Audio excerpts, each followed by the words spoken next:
사람은 믿고 싶은 것만 믿고 보고 싶은 것만 봅니다. 세상은 셔츠가 보라색이라는 사실과 보라색은 행운의 증표라는 신념이 함께 공존하죠. 그래서 어쩌면 인생은 시각적 환상이라고 할 수 있을 겁니다. 그러니 많은 사람이 동일한 세상을 살아가면서도 완전히 반대되는 걸 보고 반대되는 걸 느끼고 반대되는 신념을 가질 수 있는 거겠죠. 네, 사람은 원래 자신의 신념에 들어맞는 것만을 선별적으로 보며 살아갑니다. 한 줄도 걸을 문장이 없는 대저택 서재. 오늘은 집도 차도 없이 공공도서관에서 생활하는 노숙자로 살다가 희곡과 소설을 쓰겠다고 마음먹고 30년 후 벼락부자가 된 작가이자 뉴욕타임스 칼럼니스트이기도 한 스타 작가 조 비테일이 전하는 뭘 해도 되는 운명이 있는 사람에 대한 묘한 비밀을 책 뭘 해도 되는 운명으로 풀어갑니다. 나는 댈러스에서 노숙자 생활을 했다. 집이 없어 지옥 같은 시간이었다. 10대 때부터 희곡과 소설을 써내겠다고 말하고 다녔다. 커다란 꿈과 높은 목표, 원대한 뜻이 있었다. 그런데 도대체 이 꼴은 어떻게 된 일인가?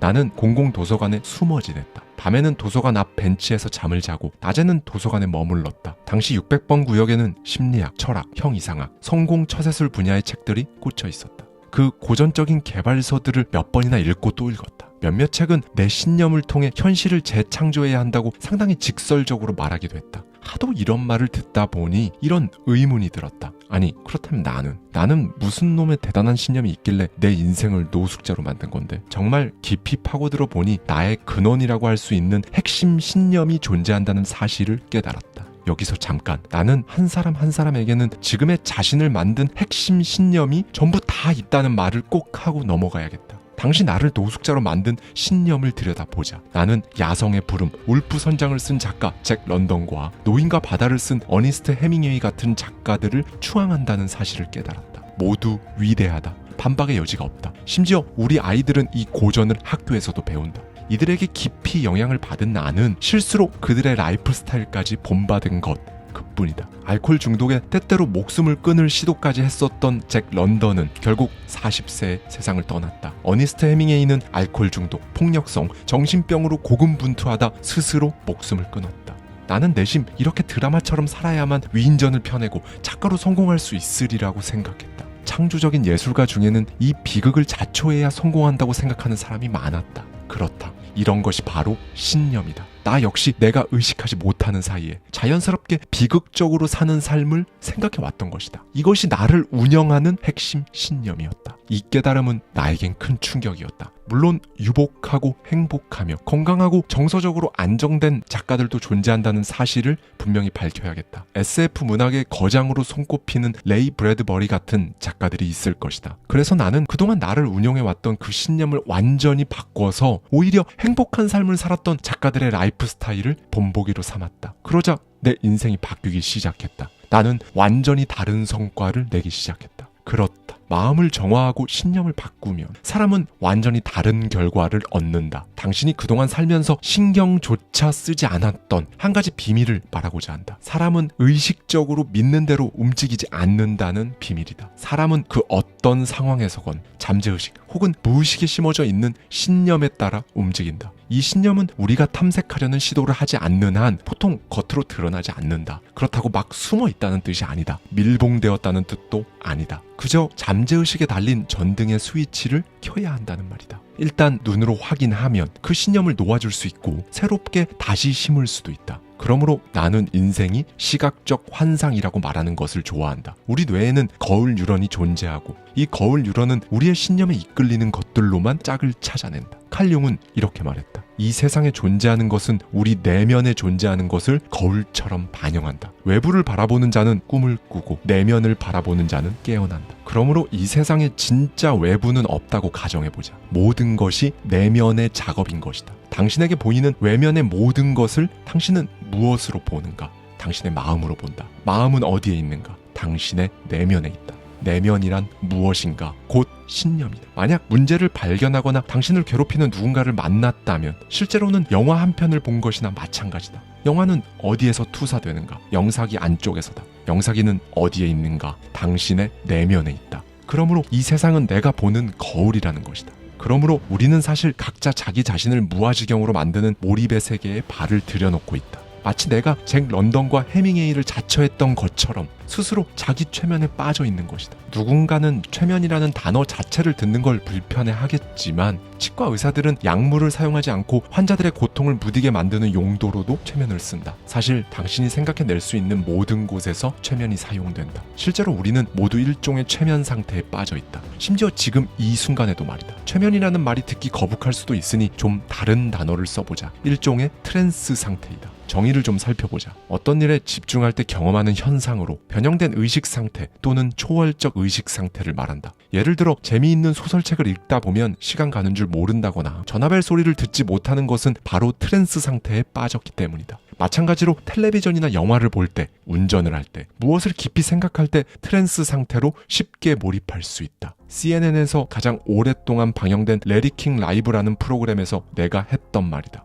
우리는 모두 트랜스 상태에 있습니다. 소명의 트랜스에 빠져 있죠. 우리는 우리가 특정한 사람이라 생각합니다. 이를테면 이런 건데요. 저는 작가예요. 저는 선생님입니다. 저는 아빠예요. 저는 사업가입니다. 저는 요리사예요. 저는 새 아이의 엄마입니다. 유감스럽게도 최면에 대해 말하면 대부분 무대 최면을 떠올리지만 좀 더 넓은 차원에서 우리는 나를 무언가로 부름으로써 도움이 되고 혹은 파괴적이며 살짝은 애매모호하게 이 최면을 늘상 사용한다. 사실 거의 모든 사람들이 고속도로 최면과 관련이 있다. 운전을 아주 오랫동안 하다 보면 불현듯 저 출구로 빠졌어야 했는데 하고 깨달을 때가 있지 않나. 이것이 각성된 트랜스의 상태다. 정신적으로 나의 소명에 매우 집중하고 있어서 자신이 어디에 있는지 모르는 상태까지 가버리는 것이다. 무언가가 당신의 내면을, 정신을 완전히 지배해 출구를 놓치고 마는 것이다. 당신은 당신을 무엇으로 부르고 있는가? 보다 더 정확히는 당신의 현재 상태를 무엇으로 규정하고 있는가? 그 당시 나처럼 노숙자와 같은 단어로 스스로를 낙인 찍고 있지는 않은가? 지금 어떤 역할로, 어떤 몰입 상태에 빠져 있는가? 누구를 추종하고 있는가? 당신이 추종하는 그 사람은 어떤 삶을 살고 있는가? 이 물음들에 대한 답이 당신의 잠재의식에 전등을 켜주는 역할을 할 것이다. 우리는 어찌됐건 무언가로 프로그래밍되어 살아간다. 그러므로 우리는 원하는 삶이라는 목적을 달성하기 위해 신념을 다시 구성해야 한다. 어떻게? 망상 활성계를 떠올려보자. 당신은 그동안 온갖 부정적인 생각들로 연거푸 당신의 망상 활성계를 어지럽혀왔다. 따라서 당신은 당신이 욕망하는 성과를 끌어당길 수 있도록 이 망상 활성계를 다시 프로그래밍할 필요가 있다. 최면은 망상 활성계를 다시 프로그래밍하는 훌륭한 방식이다. 최면은 시각화와 다르다. 시각화는 최면에 사용하는 도구다. 이 시각화에 힘입어 나를 무언가로 부름으로써 당신이 원하는 결과에 집중할 수 있도록 주의력을 날카롭게 세워주는 방법이 바로 최면이다. 한마디로 언제 어디서든 원하는 바에 초점을 맞추고 정신을 제어하는 것이다. 이 최면은 제한된 신념을 없애는데도 제격이다. 최면은 과거에 내가 그랬던 것처럼 나를 제어하고 있는 쓰레기 같은 기존의 신념을 찾아냈을 때 개입해서 당신의 인생을 완전히 다른 서사로 만들어낼 수 있다.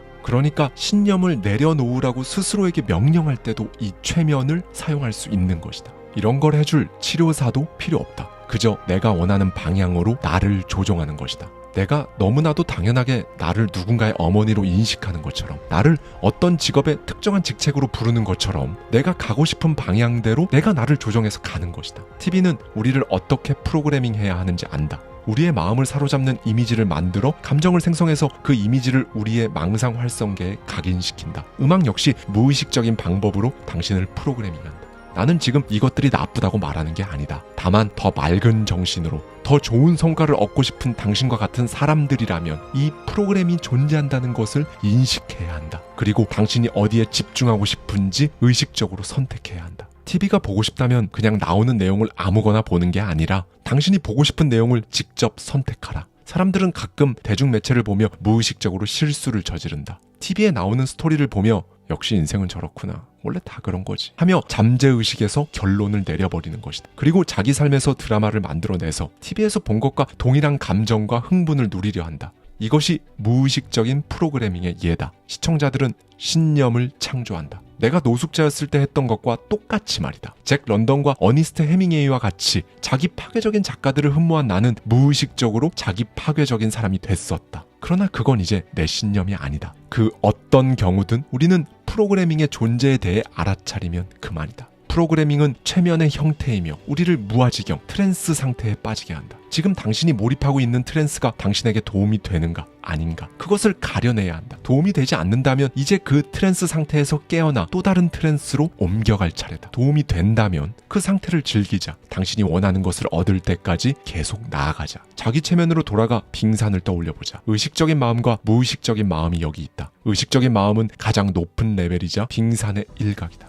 여기서 인생의 성과가 갈린다고 생각하지만 정말 성과를 만드는 것은 수면 아래 잠재의식 혹은 무의식적 마음이다. 일부 심리학자들은 이 빙산 비율을 보고 수면 아래 빙산 크기만으로는 인간의 어마어마한 잠재의식, 무의식의 크기를 다 담을 수 없다며 부정한다. 그만큼 잠재의식과 무의식의 영향력이 크다는 의미로 받아들이고 넘어가자. 잠재의식적, 무의식적 마음에는 일종의 작업이 필요하다. 이쯤에서 동인, 즉 어떤 상황을 일으키거나 변화시키는 데 작용하는 직접적인 원인이 등장한다. 예컨대 당신이 돈에 대한 신념을 이렇게 갖고 있다고 생각해보자. 나는 돈을 원해. 당신은 이를 빙산의 일각에 새기지만 정작 그 아래에는 다른 신념들이 존재하고 그게 바로 당신 인생의 동인이라면, 그리고 그 아래의 신념들이 다음과 같다면 사실 그게 가능할 거라고 나도 믿지는 않아. 나는 그걸 누릴 만한 자격이 없긴 해. 이걸 완전히 반대쪽 측면에서 바라보자. 정확히 자기 체면으로 이렇게 똑같이 하면 된다. 기존에 있던 것들을 밀어내고 다시 채우는 것. 당신은 우선 최면이라는 단어에서 느껴지는 부담스러운 감정부터 제거해야 할 수도 있다. 오로지 내 목소리로, 더 자주. 나에게 들려주면 그만이다. 누군가 나를 당연하게 무언가로 부르듯 당연하게 스스로를 그렇게 여길수록 스스로를 더 많이 믿을 수 있다는 사실을 깨달을 것이다. 그 후 잠재의식에 흘러넘치는 새로운 프로그래밍이 의식의 영역까지 스며들면 완전히 새로운 내 안의 거울로 세상을 보게 되는 것이다. 그렇게 되면 당연하게도 완전히 새로운 결과물을 보게 된다. 운전을 하다가 고속도로 최면에 빠졌다면 당신은 도로의 마음을 점령당한 것이다. 지금 당신이 응시한 채 달려가는 그 도로가 지루하고 반복적이고 마음을 계속 흐트러지게 만드는데 당신은 여전히 지금 2차선만 계속 따라가야 한다는 생각만 계속 든다면, 아니 정확히는 다른 생각 자체가 들지 않고 들지 못하는 상태라면 다시 한번 눈을 떠야 한다. 그리고 도로의 출구를 찾아라. 빠져나가야 할 때를 딱 맞게 알아차리고 다른 길로 들어서라. 다른 길로 가서 그 길이 나의 길이 맞으면 이제는 그 도로에 마음을 내어줘라. 무아지경에 빠지는 것이다. 이걸 해냈을 때 당신은 이렇게 말할 것이다. 결국 환상도 없고 현실도 없다. 그저 내 신념대로 살아가게 된다. 감사합니다. 지금까지 하와이 대저택이었습니다.